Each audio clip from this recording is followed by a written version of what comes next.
So hi, wild women, wise women, and witches. Forgive me if you hear the washing machine going in the background, doing a little bit of laundry today. But I did want to talk to you about the full moon coming up.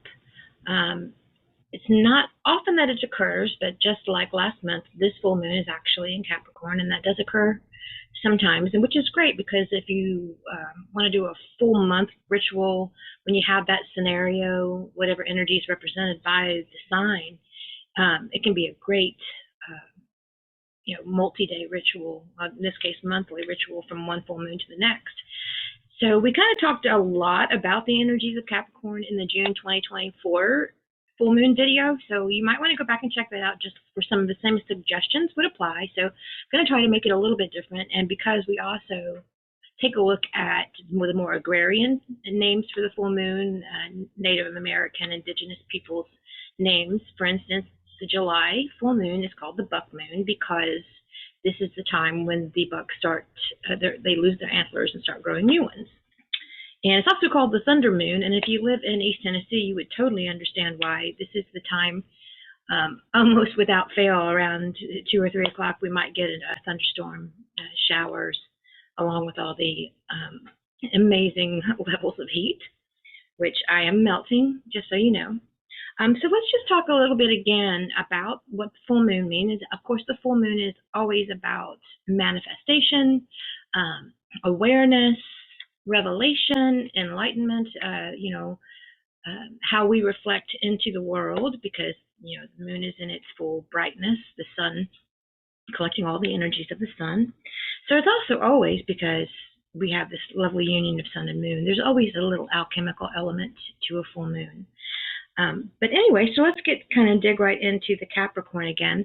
As I mentioned last month, this is a fire of earth sign. It's a cardinal sign, which is usually associated with the element of fire, particularly for those of us who've been doing astrology for a long time. It's not used as much, I've noticed, in modern astrology. But it is a fire of earth sign. It's a cardinal earth sign. So let's take a look at what that actually means. I love using keywords, so I try to use keywords to help simplify or make something much more accessible. So a keyword for the fire elemental for me is always will or energy. And then earth, we know, is about grounding, but it's also about manifestation. So any of the earth signs, when the moon is in those earth signs, we are dealing with the energy of manifestation. In this case, with fire being kind of a secondary elemental energy, we've got the manifestation of our will. And with it being in Capricorn, then we know that's about self-determination, initiative, hard work, commitment, self-discipline. Capricorns are often great providers. They are often good guardians, protectors. So all those kinds of energies come into play with this full moon. And so, for instance, if you wanted to do some spell work for the full moon, this would be a great time to do one for success at a job or success of a project or something coming to completion, seeing something to its fruition. So those would be good spells for this particular full moon, which, by the way, will be on July 21st in the Eastern time zone. That will be at 6:17 a.m. Of course, you don't have to get up that early, and the moon will appear to be full for 3 days. So that full moon energy will be very accessible during that entire 3 days. But if you like being very spot on, then you feel free to get up at 6:17 in the morning. But my recommendation would be to then work on Saturday night when the moon is growing into its fullness. So, but that being said, the projects and success in projects and jobs, it's a great energy to use for any full moon spells.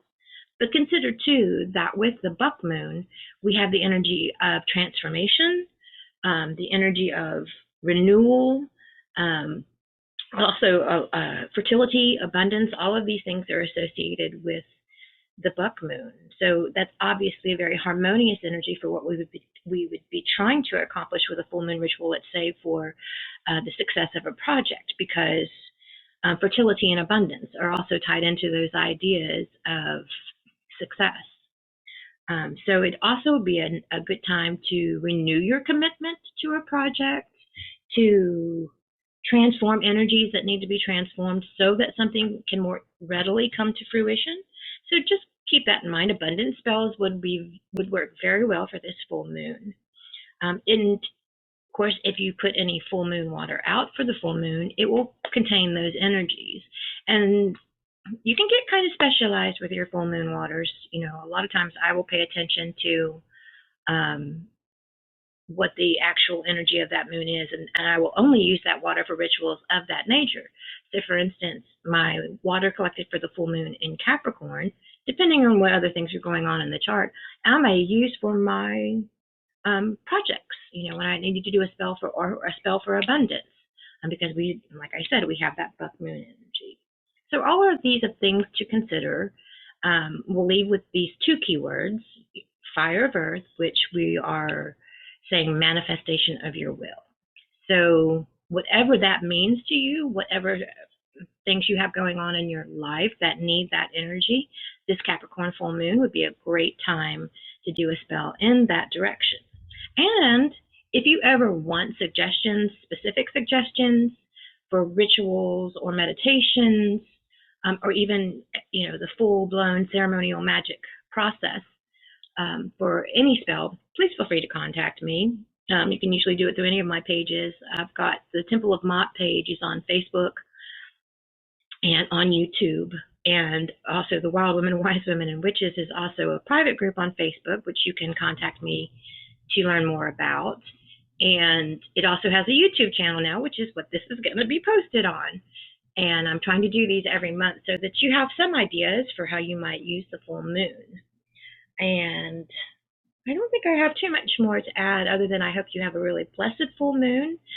If you are interested in joining the private group, WildWomen, WiseWomen, and Witches, which is mostly for empowerment and support and community, you can contact me directly at either Temple of Mott, all one word, at yahoo.com, or WildWomen, WiseWomen, and Witches, all one word, at gmail.com. And I would be happy to direct you to that group to join us. It is women only. And when I say women only, I mean that both exclusively and inclusively. So if you identify as a woman, you are more than welcome in this group.